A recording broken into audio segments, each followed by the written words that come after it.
В МЧС Абхазии стартовали тренинги по разминированию, которые проводят специалисты Международного комитета Красного Креста. Обучающий курс проводится в рамках проекта миссии МККК по поиску пропавших без вести во время Отечественной войны народа Абхазии 1992-1993 годов. Тренинги продлятся 6 недель. Первые 3 недели являются основные принципы нашей общей работы. Они будут включать нетехническое обследование тех мест, где мы проводим наши эксгумации, для того, чтобы обнаружить, если они являются небезопасными для наших сотрудников.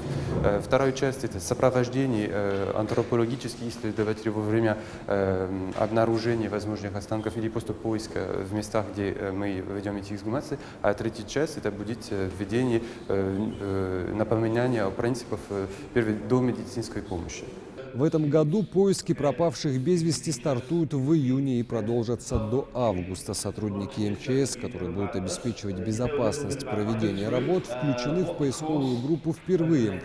Глава ведомства Лев Квициния выразил благодарность руководству миссии за проводимую ими работу. К обучению привлечены сотрудники из различных подразделений спасательного ведомства. Замминистра по чрезвычайным ситуациям Саат Бегинге уверен, что участие в поисковых работах станет хорошим опытом для абхазских спасателей.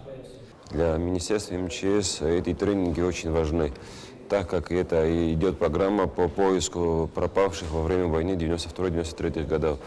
А также в этих тренингах принимают наши специалисты. Для наших специалистов, что это дает повышение квалификации. В этих тренингах участвует Ачимчирский район, по гарнизону Ачимчирского района. Также участвует отдел пиротехники. Эти отделы и подразделения участвуют потому, что в Ачимчирском районе и в Сухумском районе больше всего будут проходить поиски по пропавшим без вести. А также задействован будет Тагулрыбский район и частично Гагрский район. Но наши специалисты, которые сегодня получат опыт и знания, они будут задействованы в других районах, тоже в поисковых работах. Поиски пропавших без вести миссии МККК ведутся 7 лет. За это время удалось обнаружить около 500 останков. Из них более 200 удалось идентифицировать.